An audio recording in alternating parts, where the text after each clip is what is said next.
प्यारे बच्चों, class 7th की मैथ्स की क्लास में आपका एक बार फिर से स्वागत है। बच्चों, हम इकाई 5 त्रिभुज पढ़ रहे थे और अभ्यास 5F तक के प्रश्न हम लोगों ने हल किए हैं। आज हमें अभ्यास 5G स्टार्ट करना है। अभ्यास 5G स्टार्ट करने से पहले हम पढ़ेंगे त्रिभुज का परिकेंद्र। तो बच्चों, हम लोगों ने देखा था कि त्रिभुज की भुजाओं के जो लंबार्धक हैं वो क्या होते हैं, संगामी होते हैं, यानी एक ही बिंदु से होकर के गुजरते हैं। और इस संगमन बिंदु को क्या कहते हैं बच्चों? त्रिभुज का परिकेंद्र कहा जाता है। तो उसे क्या कहते हैं? परिकेंद्र कहते हैं। परिकेंद्र के लिए देखिए, अगर हम बात करें कि त्रिभुज अधिक कोण त्रिभुज है, न्यून कोण त्रिभुज है और समकोण त्रिभुज है, तो उसका परिकेंद्र जो है वो त्रिभुज के बाहर होगा कि त्रिभुज के अंदर होगा। तो यहाँ पर देखिए बच्चों, 3 चित्र बने हुए हैं, आपको दिख रहे होंगे। एक ये अधिक कोण त्रिभुज है, ठीक है, ये न्यून कोण त्रिभुज है और ये कैसा है? समकोण त्रिभुज है। तो ये तीनों त्रिभुज दिए हुए हैं और इनके जो है लंबार्धक खींचे गए हैं। और लंबार्धक से देखने पे क्या पता चलना है कि जो हमारा अधिक कोण त्रिभुज है बच्चों, इसका जो परिकेंद्र है वो त्रिभुज के बाहर स्थित है, यानी बाह्य क्षेत्र पर स्थित है। अगर अधिक कोण त्रिभुज होगा तो परिकेंद्र कहाँ होगा? बाहर स्थित होगा, यानी बाह्य क्षेत्र में होगा। अगर न्यून कोण त्रिभुज है, ठीक है बच्चों, तो यहाँ देखिए, यहाँ पर इसका परिकेंद्र कहाँ दिख रहा है? संगामी होते एक ही बिंदु से होकर गुजर रहा है, तो ये त्रिभुज के अंदर ही दिख रहा है। तो क्या होगा कि इसका परिकेंद्र क्या होगा? त्रिभुज के अंत क्षेत्र में स्थित होगा। और इसी तरीके से अगर हम समकोण त्रिभुज की को लेकर के चल रहे हैं बच्चों, तो समकोण त्रिभुज में इसका परिकेंद्र जो है, ये देखिए, ये समकोण त्रिभुज में ये 90 अंश के सामने वाली भुजा क्या कहलाती है? कर्ण कहलाती है। तो कर्ण पर स्थित है ना, दिख रहा है ना यहाँ पे परिकेंद्र जो है वो तीनों का लंबार्धक हम लोगों ने निकाला है और वो जो कर्ण वाली भुजा है उसी पर वो बिंदु स्थित है। तो यानी इसे क्या मतलब निकला कि जो परिकेंद्र है वह कर्ण पर स्थित है। तो ये तीनों बातें हम लोगों ने जानी बच्चों कि इनके परिकेंद्र कहाँ कहाँ होंगे। आइए बढ़ते हैं हम अपने अभ्यास 5G की ओर। अभ्यास 5G में जो पहला क्वेश्चन है बच्चों वो है रिक्त स्थानों की पूर्ति कीजिए। यहाँ पे फिल इन द ब्लैंक्स हमें दिए गए हैं, 3 फिल इन द ब्लैंक्स है। पहला है समकोण त्रिभुज का परिकेंद्र ब्लैंक, यहाँ पे ब्लैंक है, पर स्थित होता है। तो ये तो हम लोगों ने बच्चों अभी जस्ट पढ़ा है कि समकोण त्रिभुज का परिकेंद्र कहाँ पर स्थित होता है? जो सामने वाली भुजा यानी कर्ण होती है उस पर स्थित होता है। तो इसके फिल इन द ब्लैंक्स में क्या आएगा बच्चों? कर्ण पर स्थित होता है, ठीक है। अब है सेकेंड ऑप्शन, अधिक कोण त्रिभुज का परिकेंद्र त्रिभुज के ब्लैंक में स्थित होता है। तो अधिक कोण की बात की थी हम लोगों ने बच्चों, तो जो त्रिभुज का परिकेंद्र आया था वो त्रिभुज के कहाँ था? बाहर स्थित था ना, यानी बाह्य क्षेत्र में। तो बाह्य क्षेत्र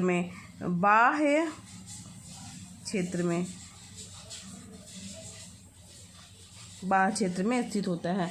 फिर न्यून कोण त्रिभुज का परिकेंद्र, तो न्यून कोण त्रिभुज का परिकेंद्र कहाँ था? त्रिभुज के अंदर ही था, यानी कहाँ स्थित होगा बच्चों? अंतः क्षेत्र में।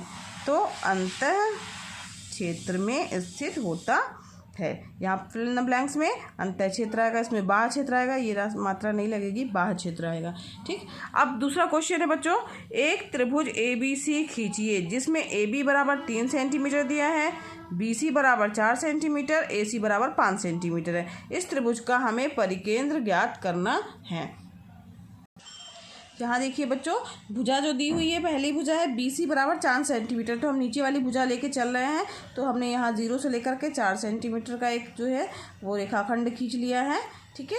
और ये कितना हो गया है? ये 4 सेंटीमीटर है, इसका नाम क्या दिया है? BC।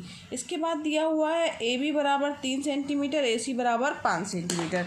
अब इसके लिए जो है वो प्रकार की सहायता से 5 सेंटीमीटर और 3 सेंटीमीटर का चाप लगाएंगे।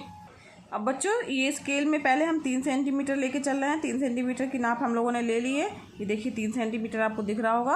अब क्या करना है आपको? 3 सेंटीमीटर का एक चाप लगाना है बिंदु B से, तो हमने ये B लिया और यहाँ से एक 3 सेंटीमीटर का चाप लगा दिया, ठीक। अब इसके बाद जो है वो AC जो है वो 5 सेंटीमीटर है, तो स्केल में हम कितना लेंगे बच्चों? 5 सेंटीमीटर नापेंगे और एक 5 सेंटीमीटर का चाप लगाएंगे, ठीक है। तो यहाँ पर देखिए हमारा ये 5 सेंटीमीटर है, ठीक, दिख रहा होगा आप लोगों को। 5 सेंटीमीटर हमने लिया है, उस जैसा बच्चों बताया जा रहा सेम वैसे ही आपको करना है।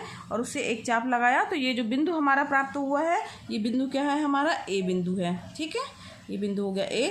अब A से B को मिला देंगे और A से C को मिलाएंगे। तो ये हमने B को मिला दिया है, ये देखिए, और यहाँ पर एक ए से सी को मिला दिया है। तो ये 3 सेंटीमीटर है और ये कितना है बच्चों, 5 सेंटीमीटर है।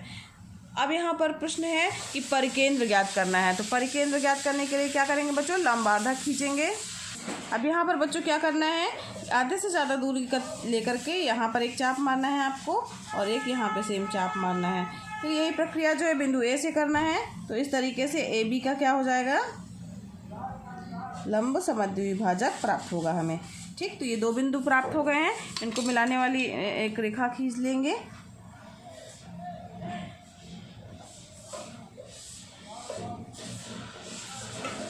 तो इनको मिलाने वाली हमने एक ये रेखा खींची है।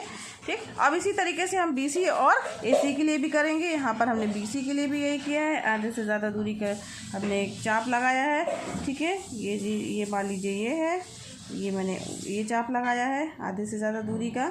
उसी तरीके से चाप बिंदु B से नीचे की ओर भी लगाना है बच्चों, सेम वही चाप नीचे की ओर भी लगाइएगा। ठीक, अब ये आपको दिख रहा होगा। ठीक है, ये नीचे की ओर भी हमने वो चाप मार दिया है। अब वही जो है प्रकार बिना हिलाए डुलाए बिंदु B से वही चाप हमें लगाना है। तो ये हमने B से भी लगा दिया। तो जो ये 2 पॉइंट प्राप्त हुए बच्चों, इनको मिलाएंगे तो ये BC का क्या होगा, लंब समद्विभाजक प्राप्त होगा हमें। ये हमने इसके लिए रेखा खींच दी है। ठीक है, अब यहाँ पर देखिए, अब इसी तरीके से हम AC के लिए भी करेंगे। तो AC के लिए जब हम करेंगे, आधे से ज़्यादा दूरी लेकर के हमने चाप लगाया मान लीजिए। ठीक है, तो आधे से ज़्यादा दूरी मान लीजिए हमने ये ली है और यहाँ पे हमने एक चाप ये लगाया है और सेम वही चाप हमने यहाँ पे भी लगा दिया। अब क्या करना है बच्चों, सेम वही चीज़ जो है बिंदु A से लेकर के करना है आपको। A से भी हमने एक चाप मार दिया ये, और A से एक चाप मार दिया इस तरफ। कुछ नहीं करना है, बस आधे से ज़्यादा दूरी का चाप खींचना है हमें। अब क्या करना है, ये जो पॉइंट हमें मिले हैं इनको मिलाती हुई एक रेखा हमें खींचनी है। ठीक है, तो ये रेखा जो है ये हम लोग खींच रहे हैं। ये तो इसमें से क्या निष्कर्ष निकल के, ये जो बच्चों ये जो भी हम लोगों ने अभी लंबार्धक या लंब समद्विभाजक खींचे हैं, तो ये देखिए ये एक ही बिंदु से होकर के जा रहे हैं और ये बिंदु कहाँ पर स्थित है, जो कर्ण वाली भुजा है उस पर स्थित है ना। तो जो ये भुजा है वो कर्ण पर स्थित है और ये जो हमारा त्रिभुज बन के आ रहा है वो समकोण त्रिभुज बन के आ रहा है। और इसमें इनका नामांकन आप कर दीजिएगा, यहाँ पर PQ दे दीजिए इसका नाम। ठीक, यहाँ पे M और N दे दिया हम लोगों ने, M, और यहाँ पर ये N हो गया, और यहाँ जो ये वाली भुजा है इसको R और S दे दिया। ठीक है, तो इस तरीके से हमें इस त्रिभुज का, चाहे तो बच्चों हम लोग इसमें तीनों का हम लोगों ने ज्ञात किया है, तीनों भुजाओं का, चाहे तो हम 2 भुजाओं को भी लेकर के ज्ञात कर सकते हैं। जो 2 भुजाओं का प्रतिच्छेद बिंदु होगा वही तीसरी भुजा का भी प्रतिच्छेद बिंदु होगा या संगमन बिंदु होगा।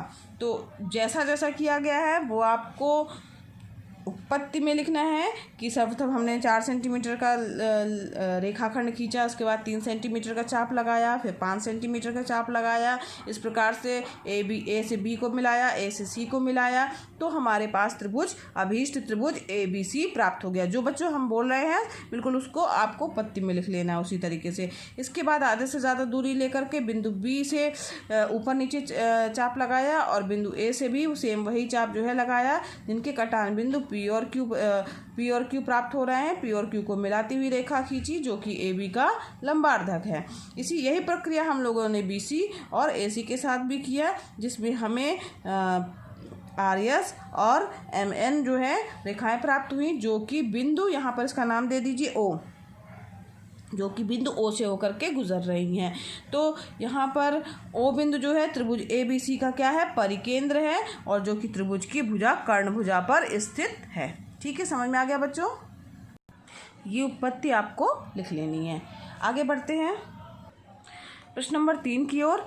एक अधिक कोण त्रिभुज ABC बनाइए जिसका कोण B अधिक कोण हो, इस त्रिभुज का परिकेंद्र ज्ञात कीजिए। तो यहाँ पर आप अधिक कोण बनाइएगा।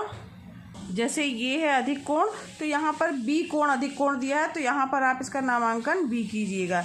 ये A हो जाएगा यहाँ पर, सी हो जाएगा। तो इसी टाइप का एक त्रिभुज बनाइएगा। चूँकि नाप नहीं दी हुई है तो आप अपने मन से कुछ भी नाम ले करके आप बना सकते हैं। और इसके बाद क्या करना है, आपको त्रिभुज का परिकेंद्र ज्ञात करना है। तो परिकेंद्र ज्ञात करने के लिए आप क्या करेंगे बच्चों, लंबार्धक जो है वो ज्ञात करेंगे। तो किन्हीं भी 2 या 3 भुजा, तीनों भुजाओं का लंबार्धक आप खींचिएगा। जहाँ पर वो कटान बिंदु आएगा वो उसका क्या होगा, परिकेंद्र होगा। ठीक है, समझ में आ गया बच्चों किस तरीके से आपको प्रश्न को हल करना है। इसी तरीके से आपका चित्र बनेगा और ये आपका इसमें परिकेंद्र ज्ञात होगा जो कि त्रिभुज के बाहर स्थित होगा। ठीक है, तो ये आपका होमवर्क हो गया। तो इस प्रकार बच्चों अभ्यास 5G जो है वो आज यहीं पर समाप्त हुआ। और बच्चों अगर आपको मेरा पढ़ाना पसंद आ रहा हो तो वीडियो को लाइक कीजिए। अगर आपने अभी तक बच्चों मेरे चैनल को सब्सक्राइब नहीं किया है तो सब्सक्राइब कीजिए। साथ ही दूसरे बच्चों को शेयर भी कीजिए, क्योंकि ये वीडियो क्लासेस एकदम निःशुल्क है। आप भी इसका लाभ लीजिए और दूसरों को भी प्रेरित कीजिए। धन्यवाद बच्चों, मिलते हैं नेक्स्ट वीडियो में।